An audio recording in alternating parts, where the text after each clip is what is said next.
Salut à tous, salut Thierry et salut Théo. Salut Baptiste. Salut. Donc on est trois pour faire une vidéo qu'on attendait évidemment depuis quelques temps, puisque c'est toujours très ludique de faire un top de fin d'année. Et moi j'adore les listes personnellement en tant que cinéphile, j'avoue, petit péché mignon, mais voilà, c'est toujours amusant. Et puis surtout ça en dit un petit peu plus aussi sur nos goûts. On aura chacun 5 films à vous présenter. C'est parti. Alors moi, mon numéro 5 de cette année, c'est Le mal n'existe pas de Ryusuke Hamaguchi, qui est sorti en mars ou avril, je crois. Qui est vraiment un film que j'ai très envie de revoir, simplement parce que je trouve qu'il a un pouvoir de mystère qui est fascinant, quoi. Au-delà de toutes ses autres qualités, de mise en scène, de montage, de jeu, de chorégraphie dans l'espace et de discussions passionnantes. Je trouve que c'est un film vraiment... qui d'ailleurs, dans mon souvenir, se passe et se termine dans le brouillard, quoi. Pour moi, il y a vraiment, quand on sort de cette projection, quelque chose de complètement irrésolu, qui sera sans doute impossible à résoudre. De toute façon, le mystère de ce film restera sans doute toujours entier, mais qui, je trouve, donne envie vraiment de s'y replonger, et notamment, voilà, parce que tout le film, de manière générale, est aussi très beau, assez poétique. Je trouve que c'est un film qui parle très bien de la relation entre l'homme et la nature, sans être du tout manichéen. Et donc voilà, pour toutes ces raisons, moi c'est vraiment un film que j'ai adoré, que je mets donc en 5e position de mon top. Moi, le premier film de mon top, donc le numéro 5, c'est Needs Island, l'île sans fin, qui est un documentaire d'un genre un peu particulier, ce qu'on appelle un machinama, c'est-à-dire un documentaire tourné en utilisant les images d'un jeu vidéo préexistant. Donc le jeu préexistant dans ce film, c'est DayZ. Alors ce serait un mode d'un jeu plus classique, qui est sur un mode de survivance dans un monde apocalyptique. Et donc la particularité, ce sont que les 3 réalisateurs ont endossé au sein de ce jeu le rôle de un réalisateur, un cadreur, un preneur de son, et donc sont allés à la recherche des autres groupes qui jouaient à ce jeu, en se présentant en tant que réalisateur d'un film, et pour essayer de chercher à connecter avec eux, à essayer de nouer des liens et pouvoir réussir à travers le jeu, rentrer au sein de l'intimité de ces personnes. C'est vraiment opportun d'avoir fait ce choix du machinama pour réussir à rentrer en contact avec les autres joueurs. J'ai trouvé ça très très pertinent sur la psyché, sur la psychologie des différents profils de gamers qui pouvaient être traités au sein du documentaire. Et il y a une vraie dimension aussi sur le jeu vidéo, avec la limite du jeu en tant que tel, la limite géographique, puisque c'est un jeu de déplacement au sein d'un monde ouvert. Un monde ouvert, oui, donc qui est censé être très très grand et dans lequel on pourrait se perdre à l'infini, mais finalement il y a une finitude à cette infinitude, et il y a un moment où tous les joueurs vont aller se perdre au-delà des limites, dans un moment vraiment d'une pure poésie. Donc c'est vraiment un film qui m'a beaucoup touché. C'est un film donc qui est arrivé escorté d'une réputation assez tapageuse, voire ravageuse des États-Unis. Et pour le coup, je trouve que c'est assez justifié, parce que ça faisait longtemps qu'on n'avait pas vu un film qui parlait de manière aussi frontale et aussi jusqu'au boutiste de la thématique du corps et de l'angoisse qu'il peut générer chez tout un chacun, pas seulement l'actrice qui est supposée avoir eu un corps de rêve du film, mais il me semble que ça touche un peu plus universel que ça. Mais ça soulève évidemment aussi des questions sur le corps spécifiquement des femmes, qui est exploité dans le cadre d'une industrie cinématographique qui est Hollywood. Et j'ai trouvé que cette frontalité, elle était toujours limpide, pleine de sens. Elle m'a jamais... moi, j'aime bien la finesse en cinéma. Le cinéma, c'est pas interdit d'être fin. En l'occurrence, j'ai trouvé que là, les procès en manque de finesse étaient un peu déplacés parce que en fait, c'est un film voilà qui se veut un petit peu série B, qui se veut héritier de Cronenberg. C'est du body horror, voilà. Il y a du sang, il y a du gros plan.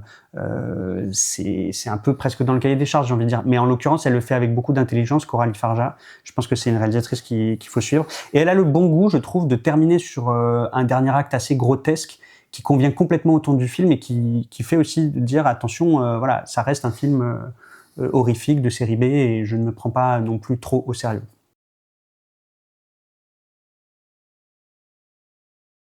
Mon film suivant, donc le numéro 4 du top, c'est Eureka de Lisandro Alonso, donc un film argentin, le premier film argentin de mon top. Et c'est aussi un film donc de 2023 originellement, parce qu'il était à Cannes en sélection Cannes première, donc une manière de remercier Monsieur Frémaux de ne pas mettre les bons films en compétition. Donc alors pour le coup, ça va être le film qu'on pourrait estampiller slow cinéma de mon top. C'est un film en 3 parties. Le film précédent de Lisandro Alonso remontait il y a 10 ans déjà. C'était Joja. Une espèce de western qui se passait en Patagonie avec Viggo Mortensen. Et donc Eureka, c'est un film qui est... Mortensen ouais, Mortensen. Oui. Mortensen.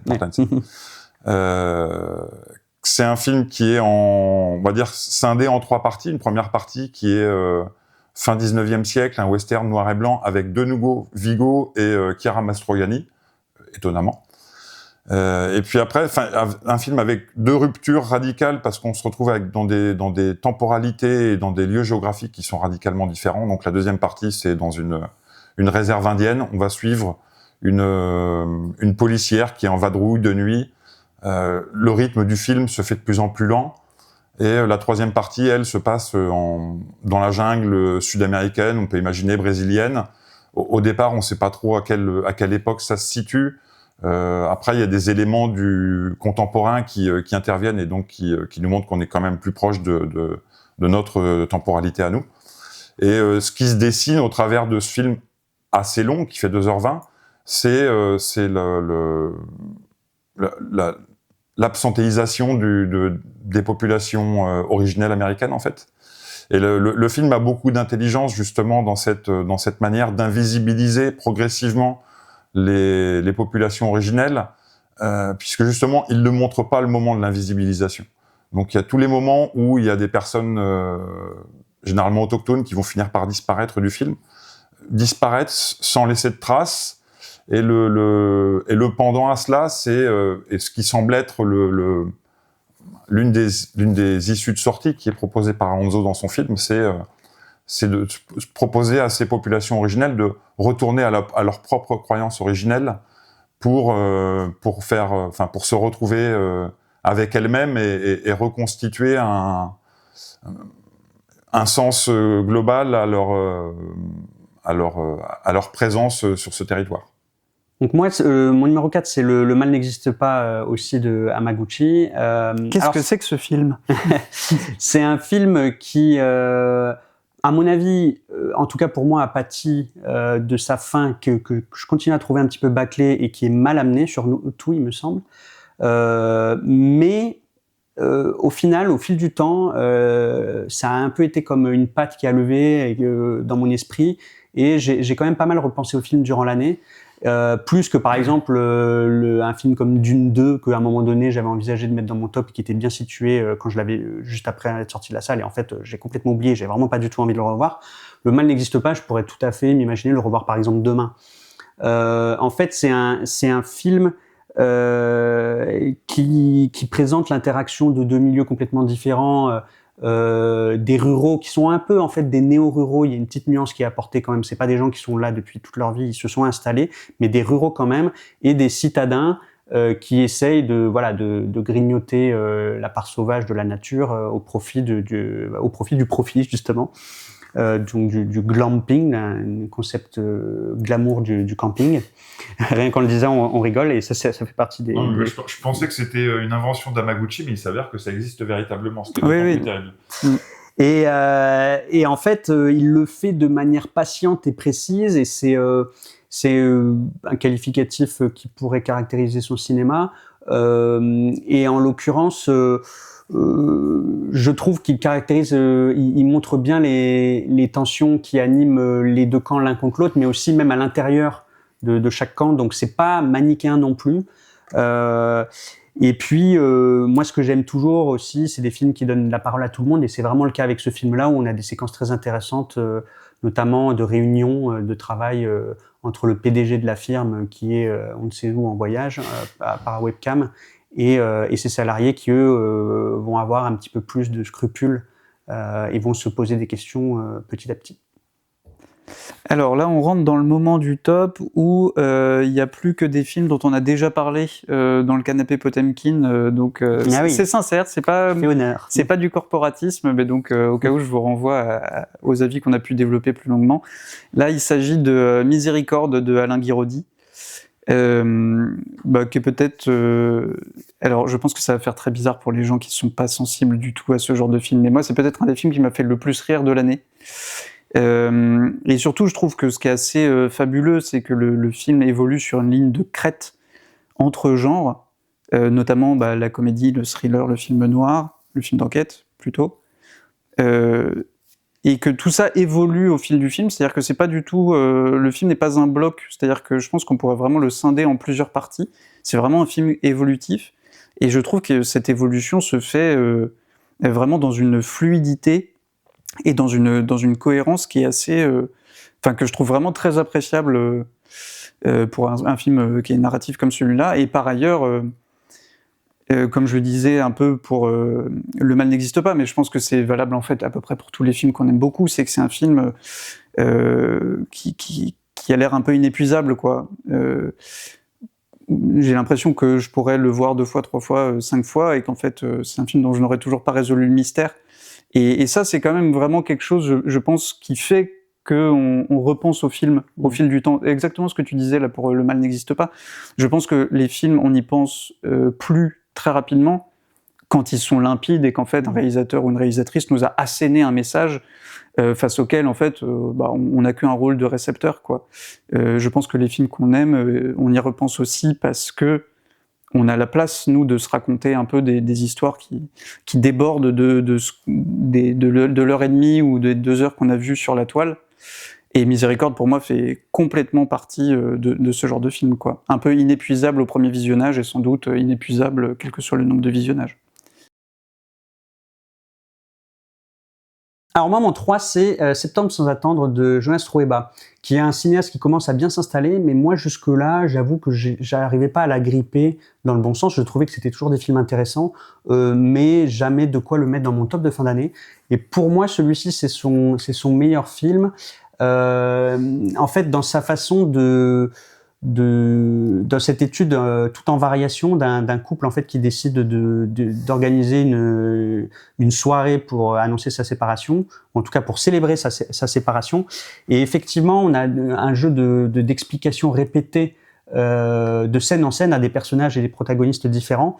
Et rien que la façon dont ces variations s'expriment en dit long sur leur couple et sur peut-être l'opportunité de le sauver ou pas. Et finalement, c'est le cinéma qui va révéler le couple à lui-même, puisque se fait jour progressivement toute une séquence parallèle qui se déroule dans le studio de montage du film que tourne la femme du couple, et qui d'ailleurs est maquée avec le réalisateur dans la vraie vie.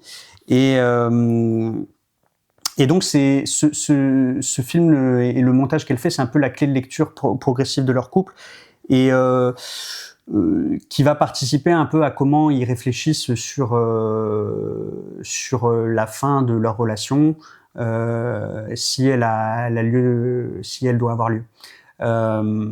Moi, il me semble que le film aurait pu être plus grand s'il s'était arrêté grosso modo 20 minutes avant la fin. À un moment donné, vraiment, je me suis dit, waouh, là, c'est vraiment un très, très bon film. Et là, aïe, aïe, il commet 20 minutes de trop, où il me semble qu'il fait ce que j'avais moins aimé sur les précédents, et j'avais noté cette petite tendance à la complaisance chez lui, de vouloir absolument avoir le beurre et l'argent du beurre, de vouloir à la fois faire grosso modo un film intellectuel romérien un petit peu qui dissèque, etc. Et à la fois avoir le côté un petit peu épicurien, un peu joyeux, et à l'image de ce dernier générique que honnêtement, je sais que c'est un peu une forme de pastiche des telenovelas et compagnie, mais ce générique sur fond là on voit la fête et puis des incrustations, ça je trouve ça déjà beaucoup plus raté. C'est extrêmement laid, on peut dire. Oui, je suis quand même resté sur un sentiment un peu amer, mais bon, quand je fais le compte, il me semble qu'il mérite d'être mentionné dans un top. Ça reste un cinéaste qui est à suivre et qui va m'intéresser pour les prochains films. Ouais, alors globalement, je suis d'accord sur ton appréhension du film de Trueba. J'ai pas rebondi sur les autres films, que ça soit le Hamaguchi ou le Guiraudy, qui serait dans un top 10 probablement si j'étais allé jusqu'à 10. Pour le Trueba, c'est l'un des rares films que j'ai vu 2 fois cette année, qui m'avait beaucoup enthousiasmé la première fois parce que il y a une vraie maîtrise formelle avec la disjonction au sein du couple, avec des plans des cadres où les 2 personnages sont découpés au sein du cadre lui-même. Mais finalement, le film m'avait beaucoup impressionné à la première vision. Et puis, il y avait un petit quelque chose qui m'était resté où j'arrivais pas à retrouver, à l'inverse de toi, ce qui m'avait profondément emballé dans les films précédents de Trueba. Et du coup, j'étais retourné le voir pour essayer de me clarifier un peu les idées par rapport à ce film. Et il est vrai que dans ce film-là, par rapport au précédent, il y a des mises en abîme qui sont quand même beaucoup, beaucoup plus poussées. Ça tire beaucoup plus sur l'intellectualisme que n'importe lequel de ces films précédents. Et je trouve qu'il y a probablement perdu un petit peu de sa fraîcheur et de sa spontanéité. Alors, mon numéro 3, c'est Grand Tour, de Miguel Gomes. Film inépuisable s'il en est, hein. Je parle de ça depuis le début, mais bon, là, je crois qu'on est à faire au film le plus... de mon point de vue, en tout cas, le plus riche de l'année. C'est-à-dire que il y a un tel foisonnement formel entre le documentaire, la fiction, la couleur, le noir et blanc, les tournages en studio, les tournages en décor réel, la voix off, le son direct, on est clairement face à une opération un peu de déstabilisation du spectateur, parce qu'en fait, il y a beaucoup trop de choses formellement pour qu'on puisse en donner un sens précis. Et en fait, moi, c'est un film au fil du temps que j'aime de plus en plus. C'est-à-dire que si on faisait cette vidéo top dans 2 semaines, ça aurait été mon numéro 1 potentiellement. Ah ouais ?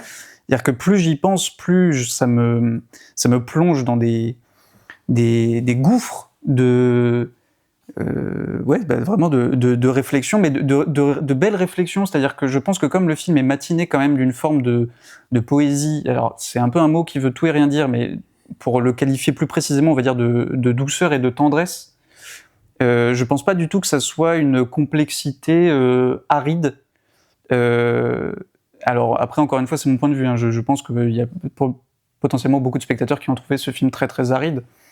Mais pour le coup, plus j'y réfléchis, plus je me rends compte de la puissance de ce geste, en fait. Et notamment dans ses aspects politiques, quand bien même Miguel Gomes se défend de vouloir faire des films de propagande, justement, qui voudraient donner un message.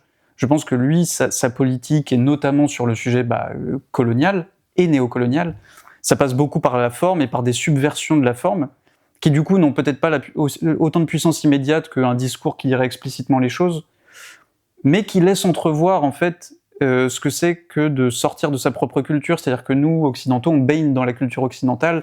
Les films qu'on va voir au cinéma sont principalement des films occidentaux, et il y en a quelques autres qui nous arrivent d'autres parties du monde, mais même ceux-là sont parfois teintés du mode de la culture hégémonique européenne ou américaine. Et je trouve que Grand Tour est un film qui déroge complètement à cet impératif culturel occidental, et c'est d'autant plus fort qu'il est fait par un Européen. Et moi, je trouve ça vraiment très puissant de ces expériences de cinéma qui nous font sortir d'un champ culturel dans lequel on n'avait pas forcément l'impression d'être baigné en permanence. Mais du coup, ça nous fait réaliser d'à quel point on voit des films qui, quand bien même ils pourraient être très différents entre eux, ont tous une forme d'homogénéité. Et je trouve que Grand Tour brise cette homogénéité avec beaucoup de tendresse, encore une fois. Donc c'est un film que j'estime énormément. Donc, mon film suivant dans le top, le numéro 3, c'est In Water de l'incontournable Hong Sang-soo. Donc, tout top qui se respecte doit forcément contenir un film de Hong Sang-soo, sachant qu'il en sort 2 par an, il y a forcément la possibilité d'en choisir un. J'aurais pu choisir l'autre, qui était Woke Up, qui était aussi un film pareillement extrêmement intéressant. Enfin, Hong Sang-soo, pour moi, on est vraiment dans le top du top de ce qui se fait actuellement au niveau cinématographique. J'ai choisi In Water parce que c'est un film qui a une profonde originalité. C'est que 80 à 90% du film est défocalisé. C'est-à-dire que l'image est totalement floue. Ce qui m'a rappelé un film expérimental de Stan Brakhage. Donc c'est vraiment ce vers quoi tend vers Hong Sang-soo, d'aller dans une voie qui est sa voie unique et propre. Probablement qu'il a un peu perdu de ses spectateurs en route, puisque les films ne font plus beaucoup d'entrées, ce qui est extrêmement dommage. Il est dans une recherche d'humilité absolue maintenant.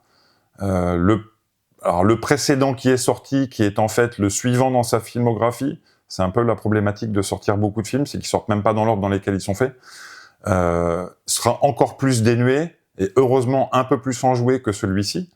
Dans In Water, c'est un réalisateur, ce qui est le cas dans un film sur 2 avec Hong Sang-soo. C'est donc un réalisateur qui veut tourner un film.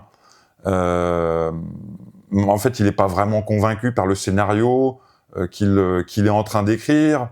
Il envisage même de le faire sans scénario. Et puis finalement, il voit un jour une femme sur la plage qui est en train de ramasser les déchets. Elle vient toutes les semaines. Et il commence à aller vers elle. Et sa démarche l'intéresse. Elle qui refuse d'être remerciée pour ce geste qu'elle répète chaque semaine parce qu'elle estime juste qu'elle fait quelque chose qui est nécessaire. Et donc le réalisateur de ce film qui décide de tourner l'histoire de cette femme qui vient ramasser des déchets une fois par semaine sur la plage. Et donc il y a vraiment l'humilité de cette femme dont Hong Sang-soo, ou dont le réalisateur qui le personnifie dans le film, va vouloir s'inspirer pour faire son propre film. Il y a une dualité entre flou et netteté. La netteté, au départ, elle est réservée à tout ce qui est hors du domaine du film qui est en train d'être tourné. Et finalement, du moment où le réalisateur a choisi son sujet, donc de tourner sur le sujet de cette femme, en fait, la totalité du film devient floue. C'est-à-dire que lui-même rentre dans le film, sachant que le film rentre dans la réalité, et avec une scène finale où finalement, le réalisateur, pour ainsi dire, va disparaître dans le paysage. Donc c'est vraiment une démarche d'humilité absolue, quand dans le même temps c'est d'une maîtrise formelle implacable. Tout ça pour dire, ne désertez pas Hong Sang-soo et allez voir ses films. Bah ça c'est sûr que tout à l'heure je parlais du fait que c'est les films auxquels on repense le moins, c'est ceux qui sont le plus clairs, le plus limpides. Bon, lui il a tellement envie que ça soit pas limpide que tout le film est flou, quoi. Bah, pour le coup, moi c'est une opération formelle qui m'a effectivement un peu perdu au passage. Moi, à choisir, j'aurais pris l'autre Hong Sang-soo de l'année, qui est Woke Up, que j'ai un peu plus qui était pareillement intéressant. Alors moi, mon numéro 2 de l'année, c'est Sans jamais nous connaître, qui est en fait un film, une romance homosexuelle qui a agi auprès de moi en tout cas comme une déflagration lente, parce que il y a une part de fantastique en fait avec un héros qui revoit ses parents morts et donc avec lesquels il va dialoguer. Mais il les fait revivre en fait. Il y a des séquences entières qui tiennent un peu du cinéma cerveau, c'est-à-dire on ne sait pas vraiment si c'est la réalité ou pas. Il y a aussi des séquences comme ça, un peu de fantastique, d'ambiguïté sur le statut des images que l'on voit dans la relation entre les deux hommes, puisque en fait même le film peut se voir aussi comme un délire que s'est fait le personnage principal ou l'un des deux. Son compagnon a-t-il vraiment jamais existé? Voilà, ça fait partie des théories que j'ai vues fleurir sur Internet, mais c'est pas forcément ça l'aspect le plus intéressant dans les différentes théories qu'on peut avoir. Moi, ce qui m'a touché, c'est l'atmosphère cotonneuse du film qui est entretenue par un sound design notamment très travaillé, la mise en scène, la musique, l'enchaînement des séquences qui est en fait c'est qui à la fois doux parce que on parle il faut quand même on parle d'une romance, mais qui en fait vient asséner de violents coups au cœur, parce qu'en fait on parle aussi de discrimination, des problématiques homosexuelles, du rapport aux parents qui sont morts, est-ce que les parents ont bien fait, le rapport filial qui est toujours compliqué, le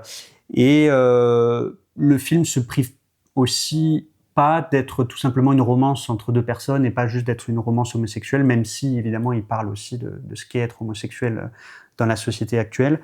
Il parlait aussi du fait, de l'évolution de l'homosexualité, être homosexuel dans les années 80 ou maintenant. Oui. Parce qu'il y a des écarts d'âge qui sont aussi marqués, et c'est un angle qui est aussi intéressant dans le film. Ouais. Oui, tout à fait. Le rapport au sida qui est plus le même. Oui, il y a effectivement deux époques. Et non, mais c'est un film qui emporte mon adhésion. Là encore, il y a des choses des fulgurances qui peuvent être un peu outrances, mais en fait, c'est fait avec on sent que c'est un réalisateur, Andrew Haigh, qui a de grands moyens de mise en scène. C'est quelqu'un qui peut potentiellement maîtriser absolument tout ce qu'il fait, mais qui se permet aussi des échappées lyriques. Et la plus belle d'entre elles est à la fin, et avec un plan dont quand on le voit, on se dit ah ouais, il va vraiment faire ça. Oui, il le fait vraiment et il le pousse jusqu'au bout, et ça marche à fond après, parce que ça arrive dans un aboutissement d'un film qui a préparé cette séquence. Donc en deuxième de mon top, un film qui est d'une durée qui peut être impressionnante. Donc c'est quand même un film qui fait 3 heures. Donc le succès en salle est pas si mal pour un film d'une durée aussi longue, d'un réalisateur aussi peu connu. C'est Los Delincuentes de Rodrigo Moreno, donc le deuxième film argentin de mon top, qui était également à Cannes en 2023, mais dans une compétition parallèle, pas la compétition officielle. Moi, que j'ai beaucoup aimé pour des raisons relativement similaires à un film que j'avais également beaucoup aimé l'année dernière, ce que tout le monde ici ne semblait pas avoir partagé. Donc Trenkelauken de Laura Citarella. Rodrigo Moreno ne fait pas partie du collectif El Pamperocine, dont fait partie Citarella ou le réalisateur de La Flore. Mais on sent qu'il est ému vraiment par des dynamiques qui sont vraiment similaires. Donc, c'est vraiment Los Delincuentes, c'est vraiment un film qui est porté par un pouvoir fictionnel extrêmement important. Se raconter des histoires. Ce film-là a une particularité. Enfin, on peut presque ressentir une espèce de joie du retour à l'enfance. C'est extrêmement ludique sous tout un tas d'aspects qui sont égrenés sur la longueur du film. Parfois des choses extrêmement bêtes, mais comme ça peut être bête quand on est dans les choses enfantines. Les 4 personnages principaux ont des prénoms qui sont tous les anagrammes les uns des autres. Donc ils s'appellent Roman, Ramon, Norma et Moran. Sur des trucs qui m'énervent. Il y a un rapport aux chiffres aussi qui est extrêmement, qui est beaucoup dans la ludicité. Et puis ce qui motive le mouvement initial du film, c'est l'un de ces personnages principaux qui a une vie extrêmement ennuyeuse dans une banque et qui veut s'en affranchir. Donc pour s'en affranchir, va aller voler sa propre banque pour vivre une vie quasi enfantine dans la pampa argentine, faire de nouvelles rencontres. Enfin, on les voit se baigner dans un lac, se prélasser sur le bord du lac. C'est un film qui prend beaucoup son temps, malgré tout, qui est extrêmement riche. C'est pas du slow cinéma à la manière du film de Lisandro Alonso, Eureka, parce que les scènes sont pas étirées non plus au-delà du raisonnable. C'est juste que le film est extrêmement riche, très joueur, et si on a envie de jouer avec lui, je pense qu'on prend énormément de plaisir. Ouais, je suis assez d'accord. Il y a un côté très impressionnant en fait dans cette proposition, comme l'était Trenkela Oken, qu'on aime ou pas. Effectivement, tu fais bien de toute façon, de citer le cinéma argentin contemporain qui est assez en ce moment friand de propositions comme celle-ci, Ouais. qui détonne un peu parce qu'il y a vraiment une scission dans le film. Tu disais, c'est pas du slow cinéma, c'est surtout que le film change de rythme complètement en plein milieu. Et il y a un côté un peu tout marche en fait. Le film est un peu irréprochable, c'est-à-dire moi je le trouve prenant quand même. Oui, tout à fait. Je le trouve drôle, je le trouve assez bien écrit. Enfin, et donc non, je suis assez d'accord avec toi. Je trouve que c'est un film qui est vraiment impressionnant pour peu qu'on tienne les 3 heures, ce qui est quand même pas rien.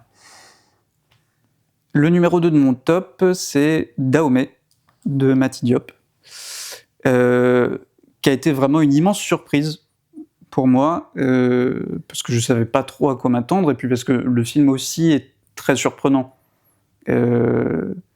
Avec donc notamment ces espèces de voix d'outre-tombe qui émanent des œuvres volées par la France au Dahomey, donc ancien nom du Bénin, qui font tout de suite rentrer le film dans quelque chose de fantastique et de complètement effrayant, tout en adoptant une forme de documentaire, mais dont on sait par des interviews que la partie documentaire est elle aussi un peu construite, c'est-à-dire que c'est pas comme Grand Tour dont je parlais avant, où il y a vraiment une opposition très claire entre ce qui est fictionnel, ce qui est documentaire. Là, tout ça est un peu plus mélangé dans Dahomey, et je trouve que c'est un mélange qui est extrêmement puissant, qui personnellement m'a fait ressentir des émotions rarement ressenties. C'est-à-dire, typiquement, voilà, moi, la voix de la statue qui parle, qui dit je suis numéro, je sais plus, 26, je crois, ou 25, qui raconte son histoire, et l'histoire de ses confrères et consoeurs statues,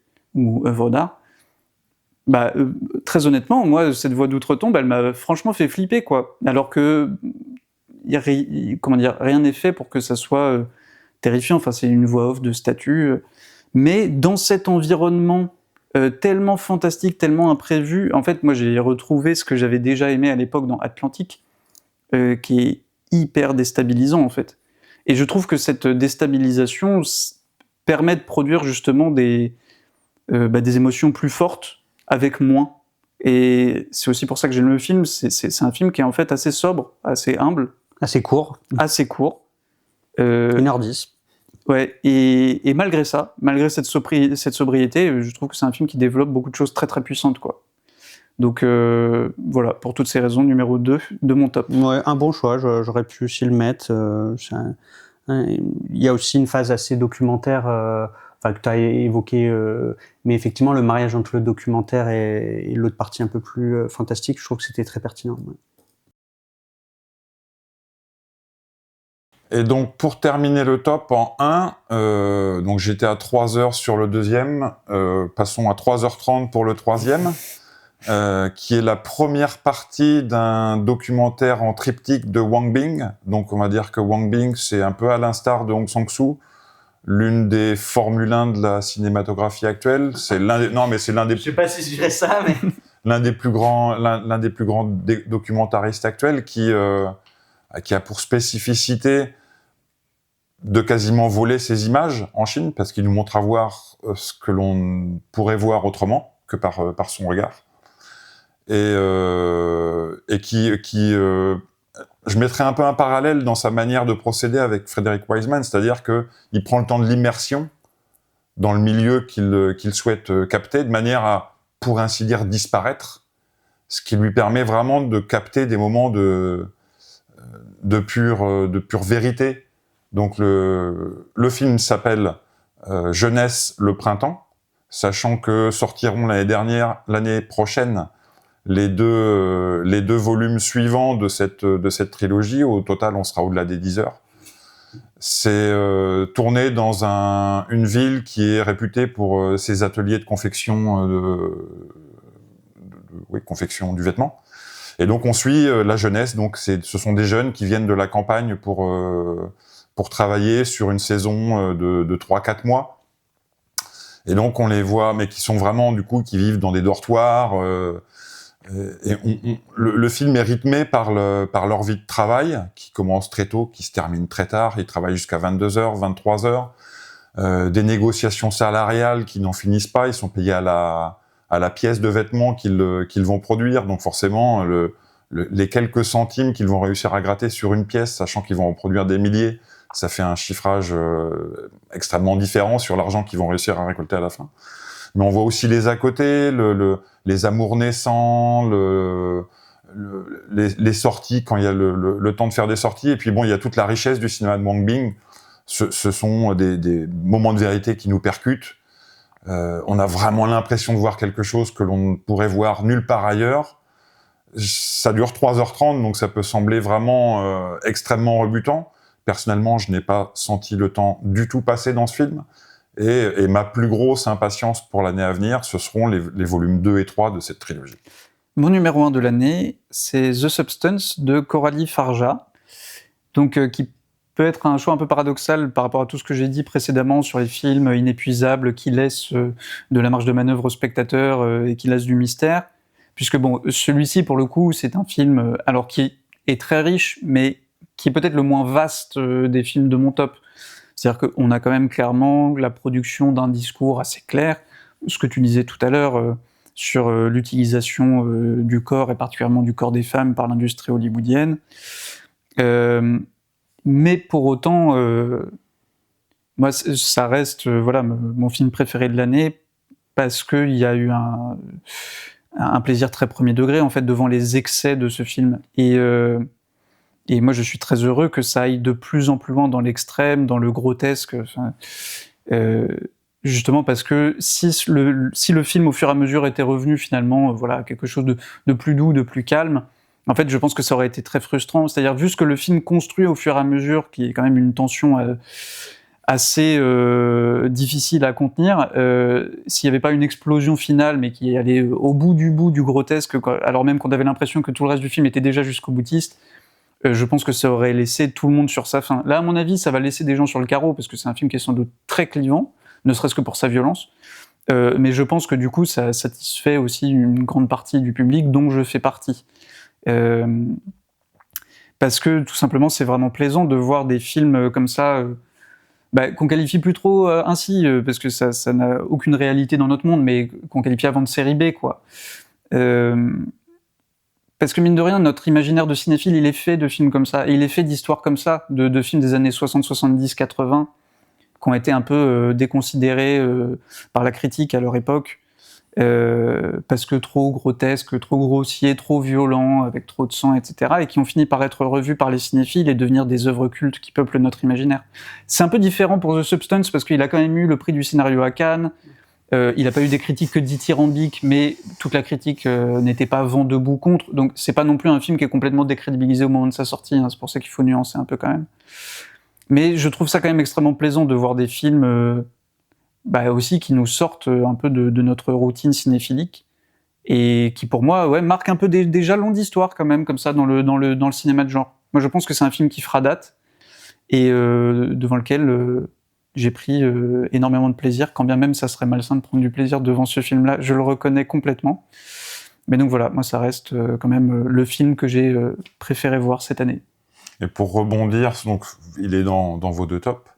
Il n'est pas dans mon top, j'ai été moins touché par la proposition cinématographique de Coralie Farja. En particulier pour un aspect bien précis, qui est que j'ai beaucoup vu les références sur lesquelles elle s'appuie dans son film.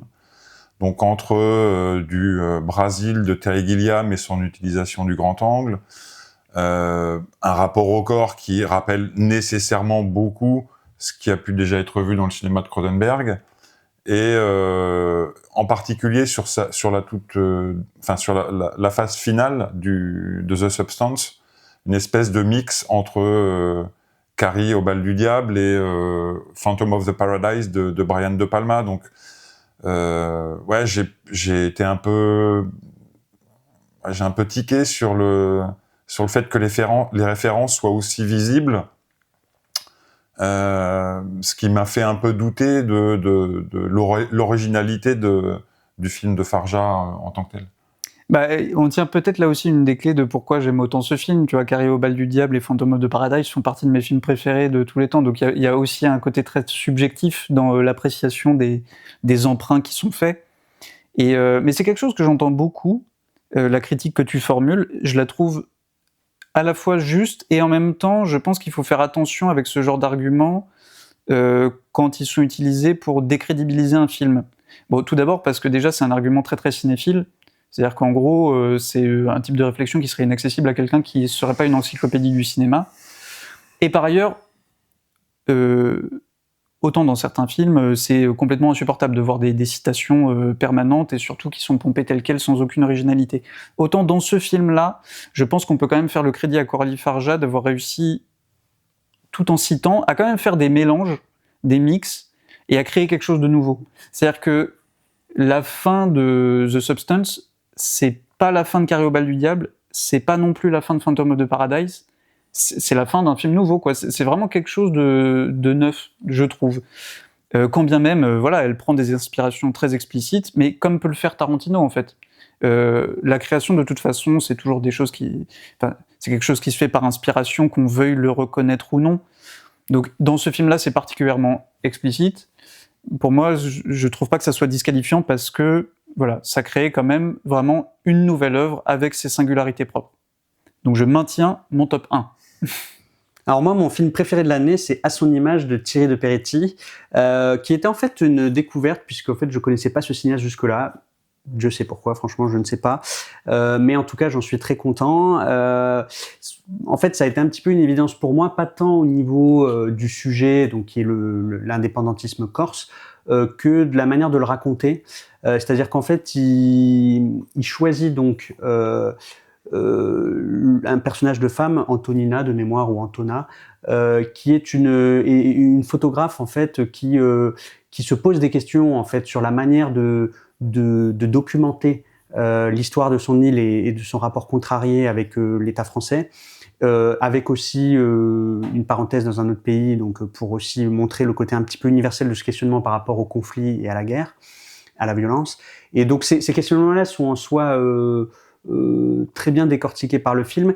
Et puis la mise en scène de Peretti m'a paru parfaitement à propos pour en parler, puisque justement le personnage de cette femme se tient voilà en marge des scènes. Le cadre lui-même la maintient en périphérie, mais il bouge légèrement aussi pour montrer quand même qu'il y a une dynamique dans son rapport aux événements dont parfois elle fait partie, puisqu'elle est quand même la copine d'un indépendantiste. Donc voilà, j'ai trouvé le film extrêmement intelligent. Et puis il y a aussi une dimension supplémentaire qui m'a touché, c'est que c'est un film qui est bercé d'une profonde mélancolie sur le temps qui passe. Mine de rien, il y a beaucoup d'ellipses qui sont faites dans le récit sans qu'on en prenne garde. Et à la fin, voilà, on se retrouve avec plusieurs années de Corse et de rapports à l'image qui ont défilé devant nos yeux. Et le destin de ce personnage, dont voilà le sort est un petit peu mystérieux. Pour le coup, là, il y a vraiment un mystère sur qu'est-ce qui s'est passé exactement. Qui elle a vu la nuit avant de disparaître. Voilà, une façon une rigueur dans la façon de mettre en scène, mais une liberté aussi dans la manière de raconter. Tout ça font que voilà, c'est mon film de l'année. Et j'ai vu entre-temps aussi le diptyque que ça forme avec Une vie violente, et donc les deux films se répondent parfaitement. Et donc voilà, chapeau l'artiste. Et j'ai trouvé que c'était un joli hasard que en fait j'avais décidé avant de voir le film que ce serait qu'il fournirait la première vidéo de la chaîne. Bon voilà, j'ai trouvé que c'était un joli hasard. La boucle est bouclée. Voilà, on va finir cette longue vidéo et puis on se retrouve pour une prochaine vidéo l'année prochaine. Salut. Salut.